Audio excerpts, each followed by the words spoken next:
Careful! I've spotted a trap.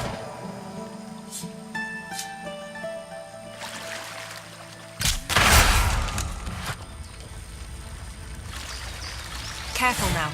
That's a trap.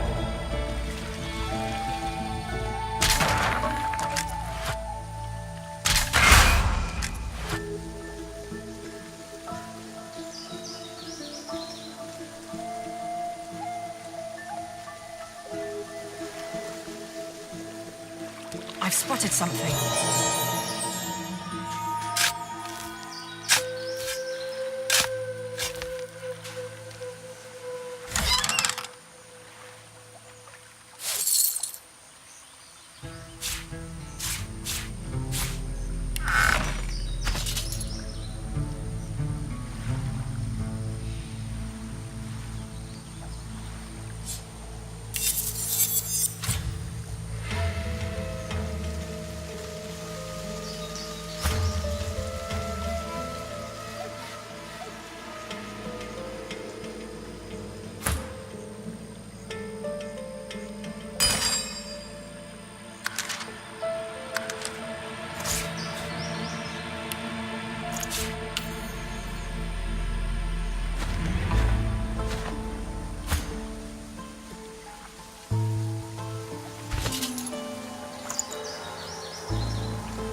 Up on the ledge before you, a lone lizard woman overlooks the marshes. Her stare is as sharp as the bolt eyeing you from atop her crossbow. Stand back and keep your hands off your weapons. Convince me you're no magister, or draw one last deep breath. She notices your collar, and you can see the tension ease out of her martial pose. No, I suppose you don't look like a magister. Those dogs don't leash their own. Except for Alexander himself, as it happens. I apologize for the steel-tipped welcome, but lives are at stake. Hold on, I'll let you up. With one graceful motion, the lizard throws down a tangled mess of vines for you to climb. Come, ascend to the sanctuary of Amardia. You'll find you're not the only guest here, but the Great Mother provides for all.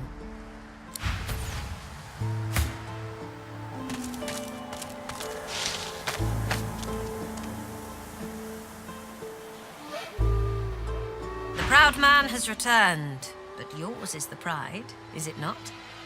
All in this sanctuary rejoice to have Sir Gareth back, but yours is the glory.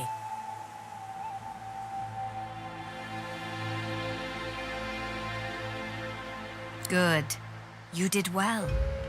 These Seekers were blind without their leader, but you returned their one-eyed king. He is a good man. He will try to do well. But you, I think, will be the one to make the true difference. My name is Bahara. Like you, I am a sorcerer. But unlike you, I am also a faithful servant of Amardia. Praise be her name, and praise be her starlit eyes. Your chant has no meaning, for you know not of whom you speak. So let us sweep away such ill-starred ignorance, and allow me to enlighten you. Amardia is the Great Mother. She is the goddess in whose womb magic was conceived, from whose sacred body immortal wizards were born. Gratiana, her priestess in this sanctuary, is teaching me her ways. For several years now, I've been her disciple, but she has resided here for centuries, sustained by Amardia's love. I was like you once, a lost soul driven by instinct from the bowels of Fort Joy. There have been others. They tried to make it back to the mainland, but were never heard of again. I chose to stay. My home is here now. This is where I found solace, found sanctuary. I found the Great Mother and have been nurtured by her magic ever since. The guests, they call themselves Seekers. They're brave people and friends to sorcerers. But you'll find them a battered band here today, brought low by bloody battle.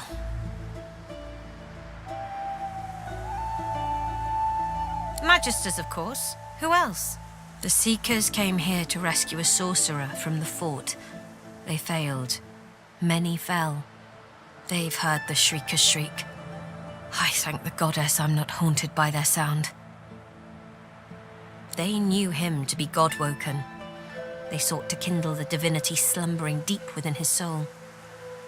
But Alexander bears no rivals. Only the son can follow the father, or so he is convinced. For him, divinity. For the others, the dungeons. It is truly harrowing to know this man seeks to be the Seven's chosen. Have you never heard of them? From the tales they tell of Brachus Rex. They were living weapons, made of flesh and reared in torture. The pain they endured was so terrible, their screams turned to solid lightning. Turns out the tales are true. The Magisters dug deep and returned these horrors to the surface. To know one's fate is to be fearless. I reside in Amardia's palm. I am hers to shield or hers to crush, and in that knowledge, I am content. As you wish. It is the laboratory of a lunatic. A place removed from mercy and sanity where mad Brachus Rex would experiment to his dark heart's content. There are ruins in the marshes, stonework vultures that perch above the king's long-buried treasure. But his is not a treasure of gold, ruby, and sapphire. It is a treasure of death, weapons, and vile magic. There is nothing on this isle as valuable as the air you breathe. Don't look for worth in metal and stone. To escape with one's soul is enough. Haunted quagmires is what they are, and what is mired in them is madness. Brachus Rex, he went too far. Source was never meant to be harnessed in weaponry. May Amadia curse his soul for turning creation into destruction. My knowledge is but a pond. Gratiana's is the sea. It is the sea you should speak to.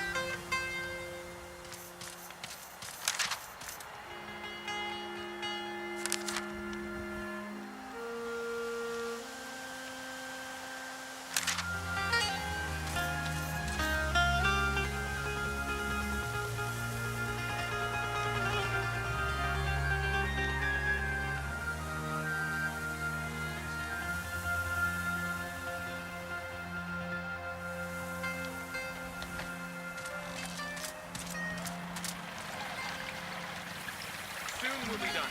Divine blessings. It's good to see Gareth safe and sound.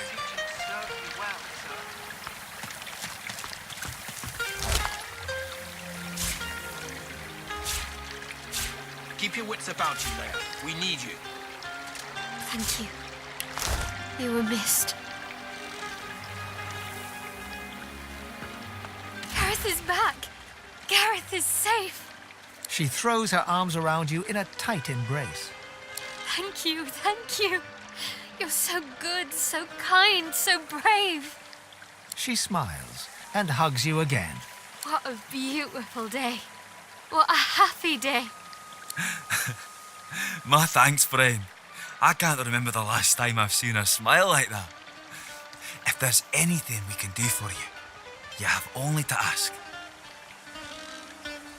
Well, know that you have my deepest thanks. And mine. Mine too. Thank you. Divine blessings upon you.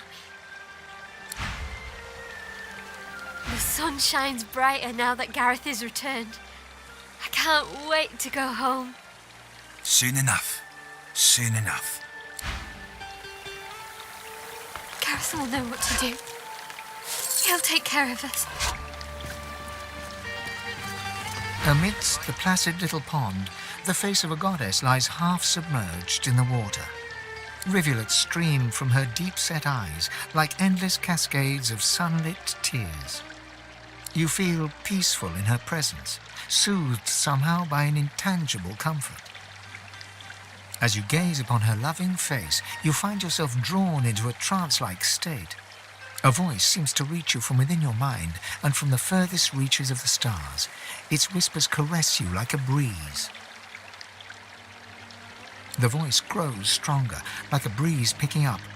What were whispers become words. My children, gone are my children, dead are they in the cradle I have ruled. Her hold tightens and slips in waves, wavering between indignation and curiosity. My child, weep with me for the mother who has lost. Weep with me and bathe in the tears of Amadia. Your tears mingle with those of the goddess down in the tranquil crystalline pond. As suddenly as it came, the voice is gone, and you wake from its presence as if from dream-filled slumber. The pond now shines with an inner light, and standing in its waters, you feel rejuvenated, pure, as if born anew. Go home. We'll be It's safe. peaceful here, We but I'll won't not have be to fear sorry to again. see the back of these swamps.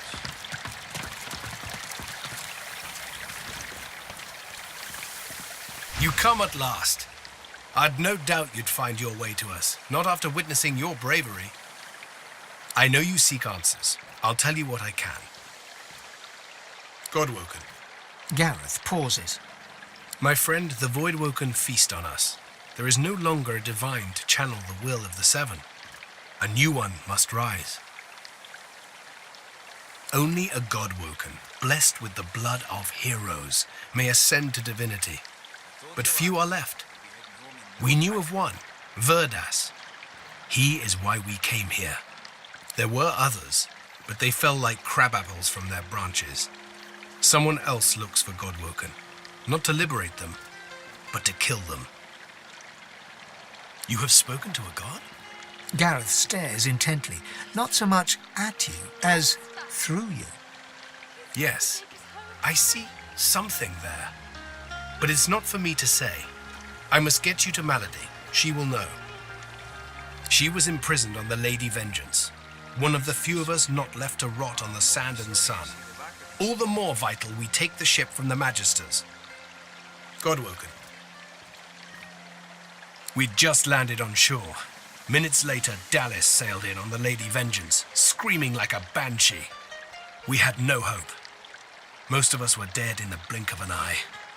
She had horrors at her side, shriekers they call them. They still protect the harbor, firing pure death at anything that catches their eyes. The Lady Vengeance is still anchored there too.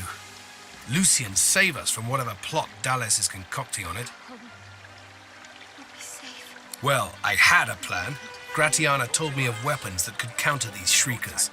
Purging ones that steal source from its host. I went to that armory looking for one of these wands, but Alexander's bootlickers stumbled in first. I found nothing but dust and blood. We've got to find a way to silence those shriekers. If we do that, the Lady Vengeance is ours. Freedom is ours. You do? But that's incredible. I can only imagine what ghoul-ridden depths you braved to find one. I had no doubt. You bring me hope, sorcerer. I'll gather the other seekers and travel to shore. Meet us there as soon as you can. Gareth's voice echoes throughout the enclave with such command it could rouse a fawn to action. We move, seekers. Now is the time to resist. The Lady Vengeance will be ours.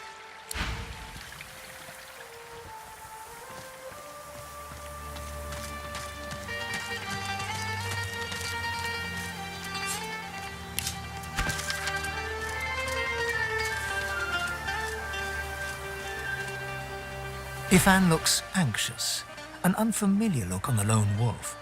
Stepping closer, he whispers urgently in your ear. I know who's hunting Godwoken. It's the lone wolves. He smiles at you, but his expression is grave. We're both Godwoken. We're on the same side. It's been making the lupine rounds for a while now. Big money for anyone who succeeds in taking out a Godwoken. And I mean big money.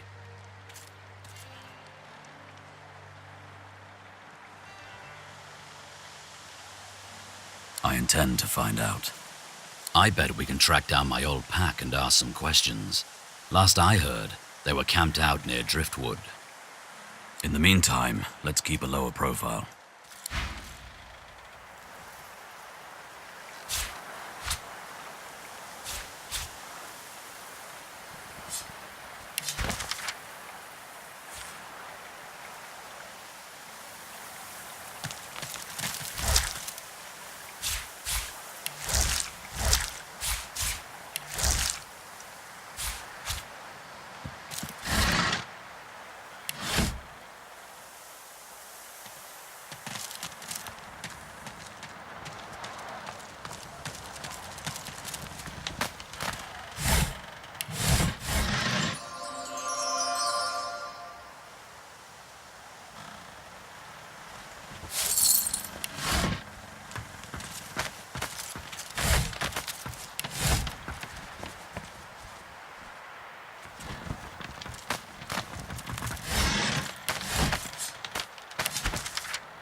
The others wouldn't let me join them for the fight.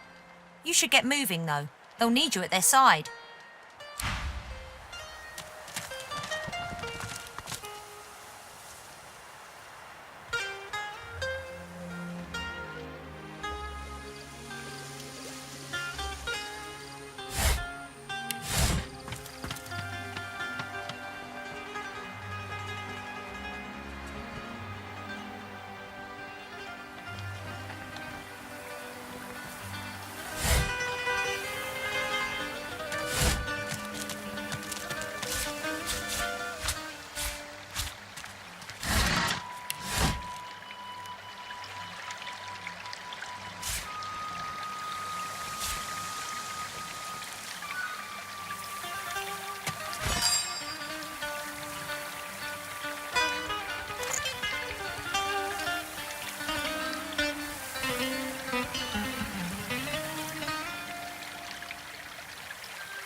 The others have gone to get us a ship out of here.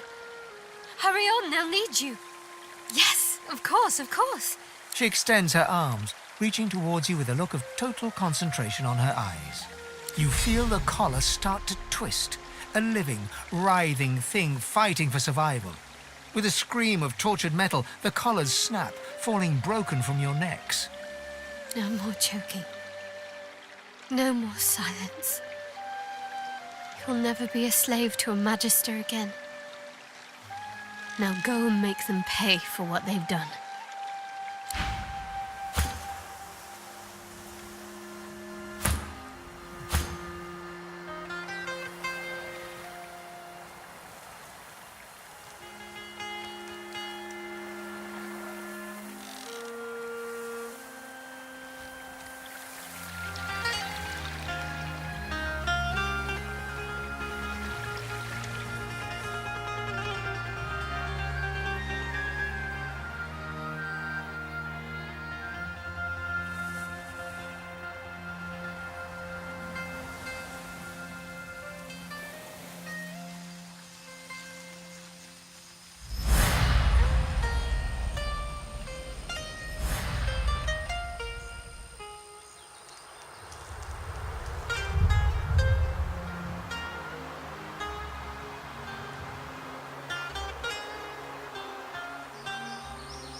swamp. What's going on?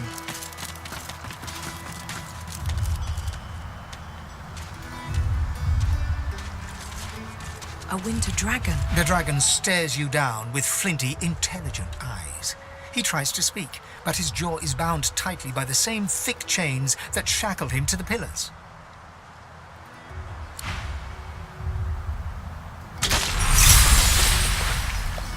The dragon stares you down with flinty, intelligent eyes. The dragon rakes the earth, ice cold, quakes from the impact, knock you back. My thanks. The freed dragon looks sick and pale. As you approach, he stretches his tattered wings weakly and fixes his intense gaze upon you. Frozen tears glint in his eyes. My gratitude for your efforts, friend. Yet I am no more free now than I was in those chains. Please, help me find true liberty, or sing me to the endless slumber. But of course that must be why you stand before me. Slane called to Lady Death, and here you are. A coincidence? Ah, my fate, it seems, is not my own to call. My soul is bound to joyless obedience. Purged of my source by the wickedest of witches, I stand enthralled to her every whim. She has only to command, and my traitorous body complies. The witch Rebecca. I was in love with her once. For the smallest slight, really a trifle, she wielded a purging wand against me, enslaving me to her will. Now only my voice remains my own. Allow, I did not choose this, as I am quite sure you did not choose any number of indignities in your own life, least of all your presence on this hellish isle. She trekked far underground beneath a nearby tower seeking ingredients for her vile potions.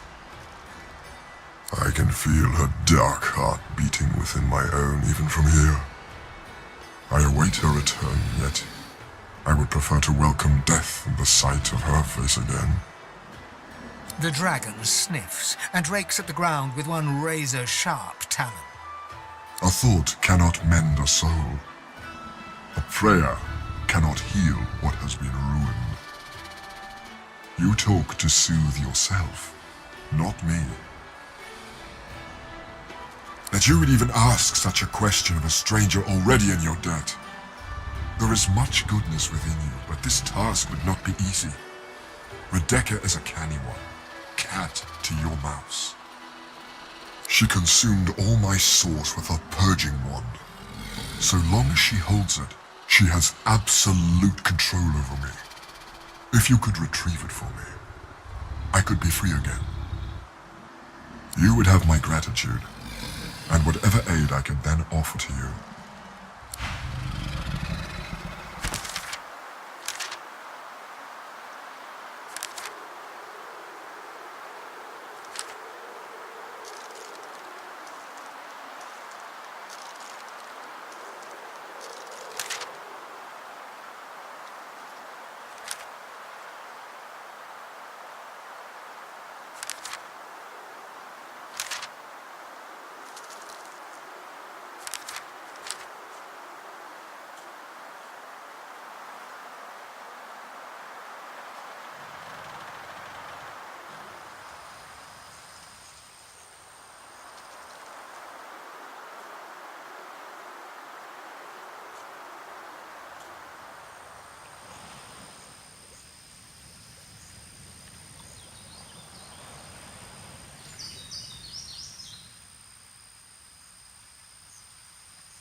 Are my eyes fooling me?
What is this place?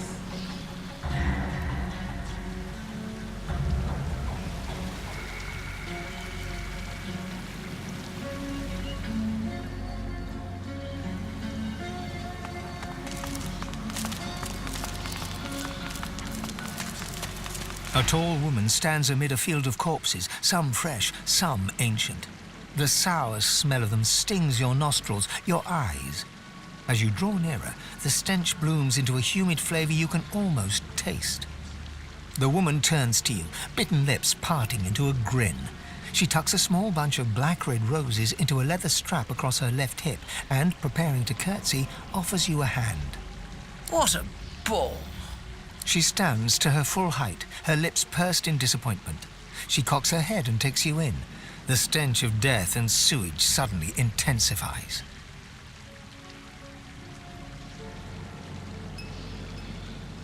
She peers closely at you, a shrewd smile playing about her lips. Ave de more de mergalach. Ha! Never mind.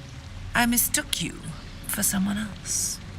I am Radica, and you must be here for the same reason as I. She pats the bouquet at her hip. But you're too late. These roses belong to me. Looks like we'll have to find some other way to keep you busy. She bites her lip and leans in, close to your face. As she whispers, her breath, faintly fragrant with a sweet honeyish smell, caresses your ear. You almost forget where you are. I find you rather delicious.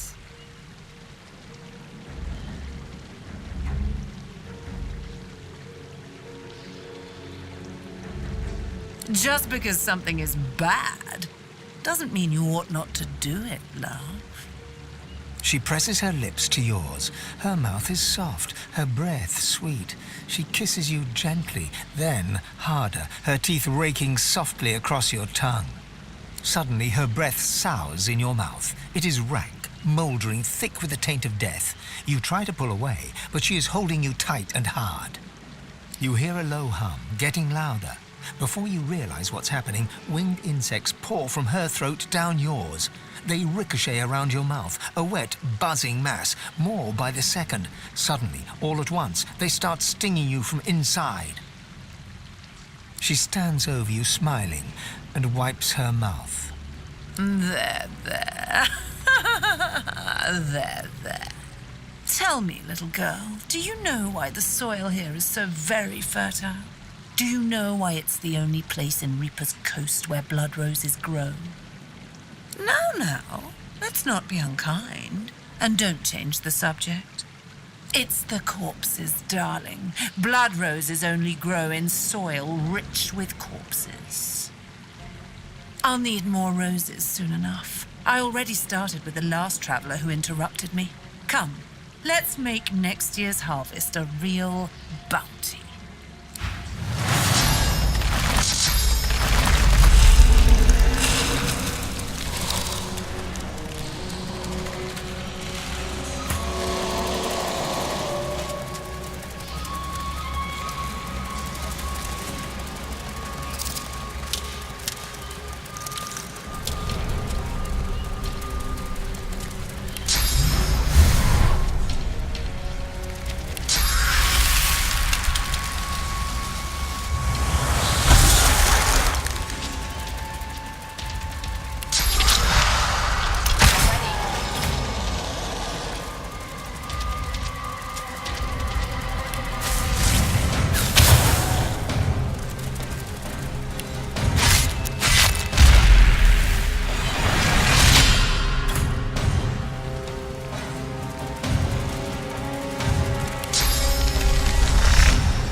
You see a glimmer of hope flicker across Slane's eyes as he notices your approach. It's quickly doused with the practiced scowl of the oft disappointed. Have you brought it? Or am I to remain a slave? Slane rears back in eagerness, grasping the purging wand with razor-sharp claws. Before your eyes, the source from within the wand surges into his draconic form, filling him with a light so bright that you must shield your eyes from the glare.